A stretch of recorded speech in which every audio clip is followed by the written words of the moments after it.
I am Graham Rogers, and you are tuning in to another episode of My Tight Hamstrings. With me, as always, is our band leader, Mr. Gerard Bauer. What's up, everybody? What's going on? He has some nice, authentic, very distinguished gray in his beard. And dare I say, if he wasn't a married man, I would set him up with a nice Tinder profile. I would get him on the online dating. Ooh, call me daddy. Call me distinguished daddy. I'm gonna get you going on a date. Gonna mate. Gonna mate on a date. Don't send him over. If you're going on online dates, you gotta just keep that to $30 or less, That's just that one appetizer and coffee, maybe, Is that all you're willing to give up? That's all I'm willing to That's give all up. you put out on the first date is $30. $30, dude. That's all you got. That's all I got. Maybe some people have more. Some people will take girls out on the first date to a steakhouse, dude. That's intense. Hey, girl, let's go eat freaking red meat and potatoes and asparagus. And then, just they do that so that, the girls like them, but then their personality probably a little stinky. Because, no one's just eating, because you go eat steak with a date just to show off what you don't got. Those true heroes, those true dating heroes, those true gentlemen take girls out to, to get a freaking mochaccino or maybe like a baguette, and then they let their personality do the real spending. Oh, yeah. Cash in on that personality. Flash it. Flash that personality. You got $1 million personality. With a $100 smile. Dude, someone at my work last week tried to buy something with a counterfeit $100 bill, y'all. How counterfeit was it? Dude, it was the worst $100 bill counterfeit I'd ever seen. And it was, dude, so, we had that pen. And the pen, you can mark through. Dude, and the pen just started crying. That's how fake this $100 bill was, dude. It just started crying because it had never had to work that hard to decipher something that was so easily perceptible. But this guy walked in and he was like, he was like a skateboarder kind of guy. He had a hoodie on. Skate bro. He was a skate bro, and he had kind of body odor. And, dude, he looked like It's a man of the earth. He was a man of the earth with that fake $100 bill, though. And he came in and he was and he wanted to buy a little snickety snack. He wanted to buy a little protein bar, a little, some peanuts. And so, what he was trying to buy was $1.50. Yeah. So he hands us the $100 bill. And dude, the weight of this thing, it felt like it felt like plexiglass. It was so thick. I was like, dude, you could write a script on this thing. This was premium hard stock paper. For a gravestone, hard enough for a gravestone. Oh, you could have written an epithet on that easily, dude. I mean, this was pre-industrial revolution steel $100 bill, fake $100 bill. Dude, so we did the test on it. We did the light test on it, okay? Dude, this thing refracted light. That's how fake it was. Dude, it sent someone to the hospital because it refracted light onto Hollywood Boulevard. Someone had a wreck, ran into a fire hydrant. That's how fake this $100 bill was. So then you kind of almost don't even believe that you're encountering a fake $100 bill. The gall of this guy. Loey Live says, "Sup cunts," and he's from Australia, so he can say cunts. Yeah, that's cool. And he says, "Sick headphones, dude. We are professional here at our undisclosed location that you can find on my Instagram." But yeah, we're talking about $100 bills, dude, and dude, you're just not expecting to see something like that. That fake. You can't expect, because dude, most humans are pretty trusting fellas. Most humans are pretty trusty ladies. And so when you have this skateboarder guy come in and try to buy, with a $100 bill, you kind of freeze. So we took the $100 bill to the back. The guy waits around because he doesn't give a shit. He doesn't know. He doesn't know what's happening. He doesn't know what's happening. So we go around back. We call the freaking cops, dude. And we come back. The guy's gone. The cops come in 2 hours later. And they're like, dude, you should have let us know sooner. We gave you a call ASAP. And they go, next time you should call. Guess who they told us to call next time? The Secret Service. Yeah, like we have the Secret Service's phone number on speed dial. Hey, Secret Service, some skateboarder's trying to use counterfeit currency. Hey, Mr. Secret Service. Let us know. But dude, that $100 bill is now in confiscation. It's in confiscation station. And, but yeah, that was just a crazy thing that happened, dude. So when I was in high school, I actually printed fake money, like as a joke. And then, I tried to buy chicken fingers in the cafeteria with it. And, I got pretty nervous, and I don't know. That's what happened. How did you make it? With my home printer. Oh, nice. So you printed it out on paper. Printed it out on paper, and then I glued it with Elmer's glue. To what? Double-sided. Oh, just double-sided, dude. Dude, both of the sides were fake. Were like Jackson. Is Jackson a $100 bill? No, Benjamin. Benjamin Franklin's a dollar bill. Benjamin Franklin's on a $100 bill. Dude, that's how poor I am. It's all about the Benjamins, baby. Oh, yeah, that's where that line comes from. Dude, yeah, so the one I printed was like just two Benjamins, that rarity. And then I got nervous. Rare two-headed $100 bill. Yeah, that was glued with Elmer's tape, but I think I got nervous and ended up just using real money. Because like I am a criminal to some extent, dude. And I did once steal chicken fingers in line at the cafeteria. I just kind of maneuvered. I'm a hungry boy. I'm kind of husky. I'm sweaty, perpetually sweaty, and so I'm in line getting chicken, and I kind of roll over a chicken finger onto my chicken finger platter, dude. And the cashier, she was like 1, 2, 3, 4, 5. Dude, she caught me fucking stealing chicken fingers. Ooh, she caught you red-fingered. Red-fingered, dude. My hands were greasy and crumbly. And I had to go talk to the principal, and I was like, I don't know nothing about that. It wasn't my fault that an extra finger landed on my plate, and they didn't really believe me. But what do? You're suspended because you got an extra chicken finger, you hungry little bull dyke of a boy? Did you just call yourself a bull dyke as a child? I am, dude. I am, and I was. But I guess, I think there's something to learn from that, though. I think, maybe risky behavior, maybe taking chances. I think there's better ways to take chances. But this guy, think about where your mind has to be before you go spend counterfeit currency. You got to wake up and dude, he ate breakfast probably and was like, today I'm going to go and I'm going to see if I can get away with this. I'm going to pass this $100 bill off. Yeah. And then afterwards, I'm going to have $98, sweet bucks. I'm going to spend it. I'm probably going to get a new pair of shorts. I think he probably would have bought some of those little the little socks, the little nude socks. Like little foot stockings? Little foot stockings. I think that's where he was going with that money. But yeah, dude. So that was pretty, it's crazy. You just don't expect to see that stuff.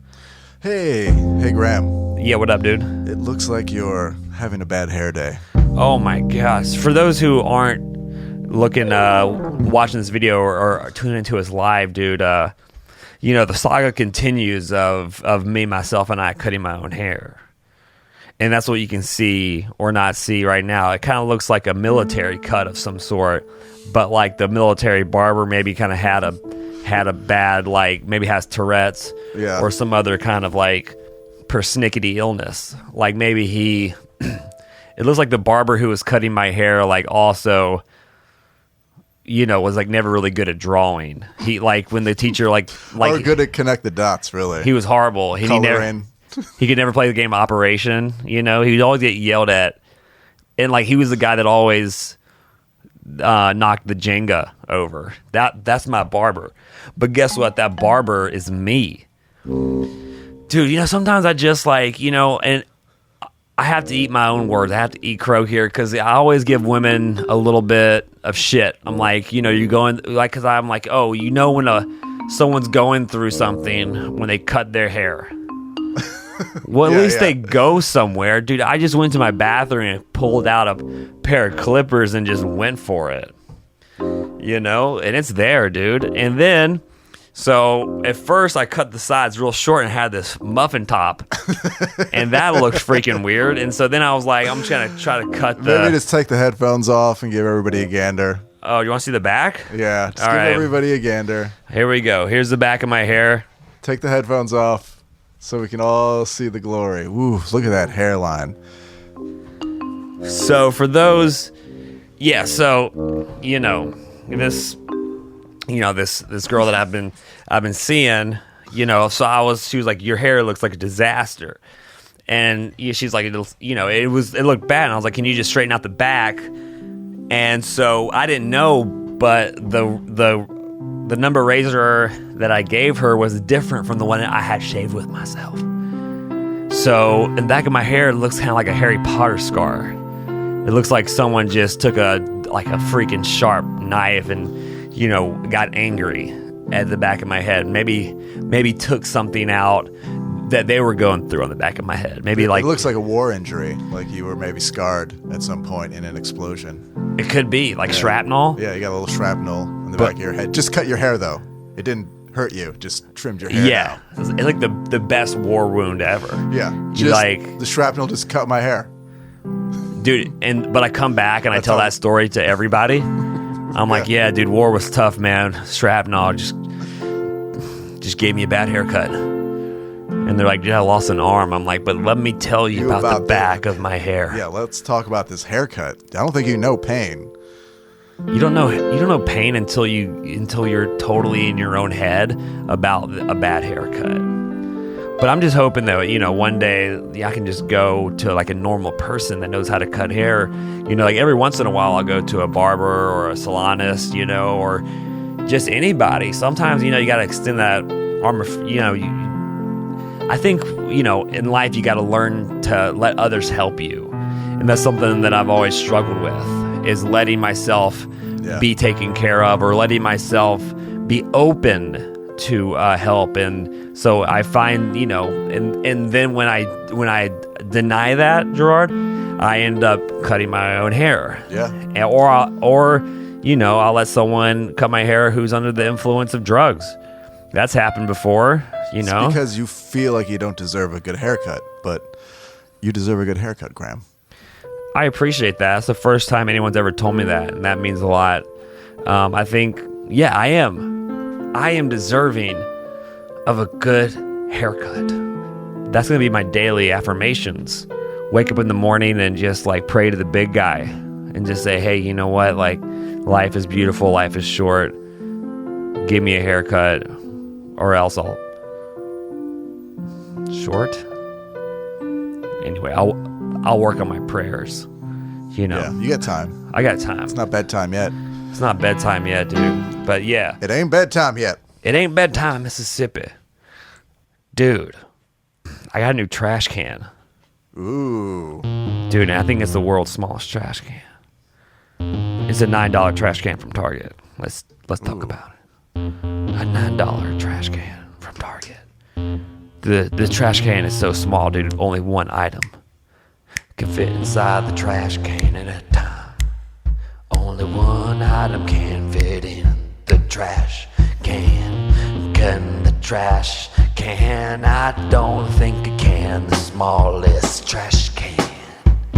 Throw a piece of a pita bread in there and take out the trash, 'cause it doesn't hold a lot. I think it's only about an ounce or two. The trash can can't fit me or you. It's the smallest trash can in the world, and I'm here to show you what is in my world. The smallest trash can in the world. Smallest trash can. Smallest trash can in the world. Smallest trash can. And where does one get a trash can like that? Dude, you get the smallest trash can in the world at Target when you go in for little chewy bar. And then the person you're with is like, your trash can sucks, get a new one or I quit. So then you bite the bullet. You spend the extra cash, I don't got that much. And then you take home the world's smallest can. And then you think that you are so Sam and Diane. Bam. I was at this Venice party. Fucking party in Venice at a house with friends, 2 friends. And part of the Venice party, part of this party was that you could play music if you wanted to. It was hard kombuchas and... Ooh, hard kombucha. Hard kombucha and music. And, you know, when those 2 things come together, you know, it makes for a real gay time. Like, you know, you first drink the hard kombucha and then you start feeling like Jack Johnson, right? Then you have 2 kombuchas and you start feeling like freaking Dave Matthews. Dude, and then you have like 3 kombuchas and you feel like freaking... You just feel like a, you know, like Semisonic or Third Eye Blind. And you think you can start playing music like the freaking Beatles. And then everyone kind of gets around in a nice circle. There's a fire crackling behind you. And you bring out this little mic. And it doesn't sound that good, but you know, it does amplify your voice just a little bit. And there's one guitar and there's a mandolin. And then you just play a song. A long song. And you are hoping that someone will sing along. Then you look over your shoulder and you see the girl that you're crushing on, flirting with another man. And I'm just gonna play this song. You gotta sing louder so she hears you across the room. Hey, pay attention to me, baby. You gotta let your voice fly out like the eagles flying across America.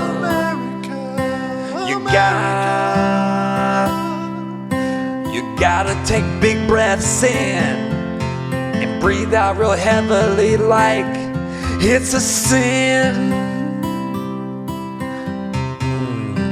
'Cause you wanted to know that you're in the band, but you're not really, and you're just lonely in this big old city. You gotta sing.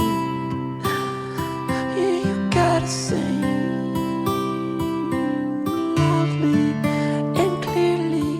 So that Becky and her Stacy will hear your voice.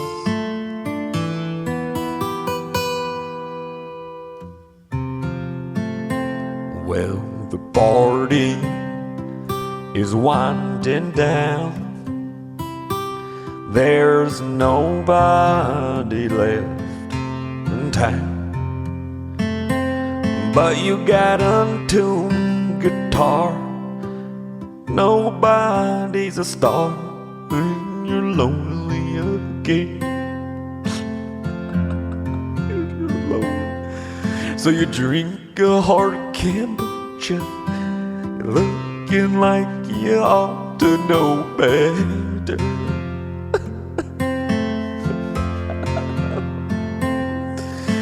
Sing a little bit louder, 'cause there's neighbors all around us, and maybe that they'll listen to your prayer.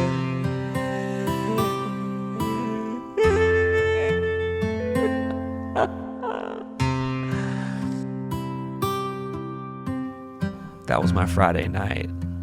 What song did you sing? Oh, dude, I didn't sing a song. Oh, great. I was too nervous, though. You know, there was a song I wanted to sing, and Who sang the worst song? Or what was the worst song? We won't put anybody on blast. dude, my friend Amir sang a song about a freaking very sexually aggressive mailman. He's actually tuning in right now, so shout out to Amir Kabiri, dude. That guy, he had like a hard kombucha and a cookie, and he was just fucking belting tunes about, you know, aggravated mailmen, and you know, but dude, he was feeling himself, and I like it when people feel themselves. You know, he's so my friend Amir, dude, he used to be a musical comic, and you know, thank God that, you know, he saw the light of day, and now he's not. But dude, he sang a song, and he had, you know, it's fun to like sing a song and like ad lib the girl's name that you're trying to get with. You know, you sing like a Johnny Cash song, and you Right. substitute the word like Folsom County for like Allie Spangler. Beautiful. That's what you got to do, dude. Especially for Allie Spangler. Dude, Allie Spangler just got engaged. Shout out to Allie Spangler, man. She was one hottie though. But I don't think she would like this freaking haircut. But you know, I'm just, yeah, dude. It was, it was. I don't know, man. Like now I'm just kind of in the mode where I don't know if I like parties anymore. I used to like to go out and just get Buckingham Palace wild. And now I'm just like, dude, I'd rather just watch a documentary about Buckingham Palace. Exactly. Right? Is that weird? Is that normal? I'm kind of scared of like... Well, sometimes parties just become all the same, you know? Yeah. You know, unless you're going to a cool party where you haven't seen people, maybe. Otherwise, man, parties are parties. Parties are parties. You gotta focus on making good parties. Or like focus, dude, focus on, you know, yourself. Like maybe have a reading party or a painting party. Yeah, positive party. Positive parties. Let's not get together and drink. Let's get together and like Smoke pot. form sorry. form an LLC or something. You know what I mean? Dude. Let's form an S corp and hang out, and it'll all be tax deductible. Dude, let's all get together and like come up with like a TED Talk idea. Yeah. You know, freaking Jeremy in the corner loves like watercolor. He wants to do a 30-minute 30-minute TED Talk about watercolor. Dude, but I'm super pumped up, dude. I went to the art store recently. Last week I went to the art store, Blick Art Store. Shout out to Blick Art Store. Dude, and I got all sorts of paints, and I got all sorts of like paper. I got paper and paints, dude, and also, you know, got some stuff to bedazzle my Crocs. You know, because I got these Crocs on right now, and you know, they need to have some black rhinestone on them. ASAP now. Because how do you make an ugly shoe even more ugly? You put freaking rhinestones on it. You bedazzle it. You bedazzle it to make it so uncomfortably ugly that people can't help but to notice. You know, some people try to better themselves into looking better, to feeling better. Sometimes you gotta worsen yourself to make yourself better. You know, and this is free wisdom. This is free advice. You don't got to pay nothing for this podcast. Just your time. Just your time, you know? And we all know that if you're listening to this, your time is not that valuable. That's wrong, Graham. I think, dude, my head hurts right now because I got this freaking... I hit my head against a steel beam, and like I think it's giving me like... I think I have like a mild concussion, dude. And I named my bump Larry, dude, like... Because I iced it down yesterday, and... How did you hit your head on a steel beam, man? Come on. Dude, I was... tell us what happened. Dude, I was reaching out for an avocado, and I hit my head on the edge of a steel beam. Where was the avocado? It was in the bottom part of a refrigerator. Oof.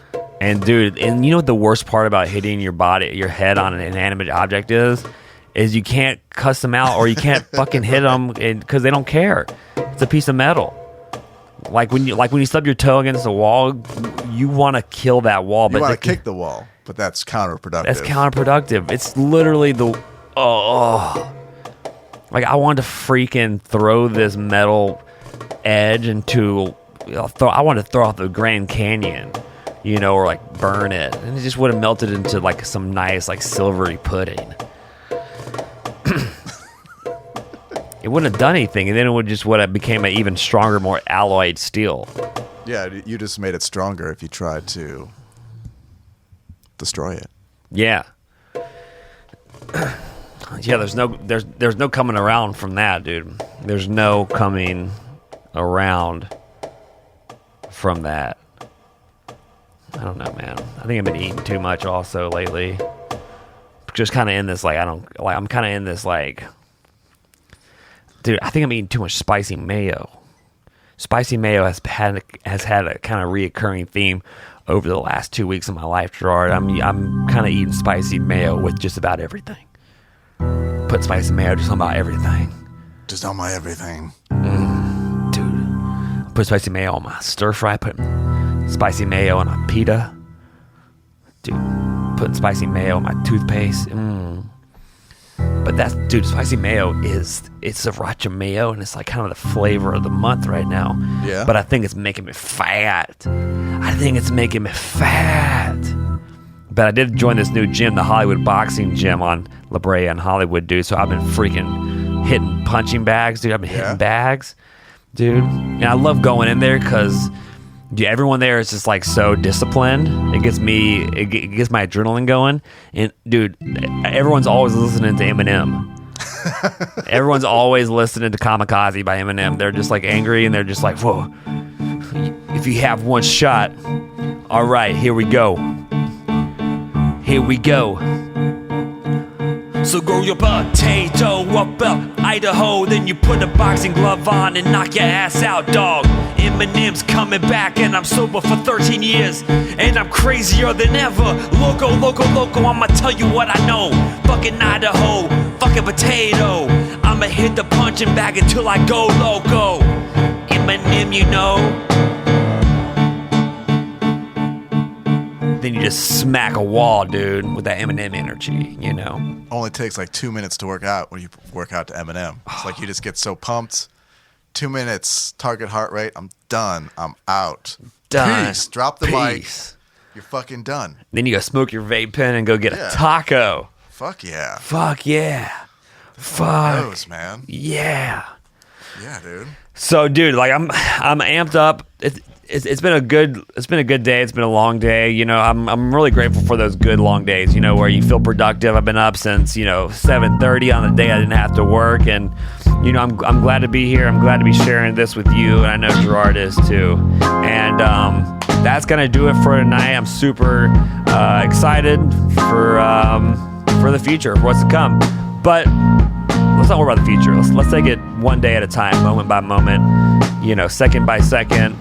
And we will catch you next time on My Tight Hamstrings. Peace out. I'm Graham Rogers. And with me, as always, is Gerard Bauer. Lead us out, Gerard, with that funky fresh tune.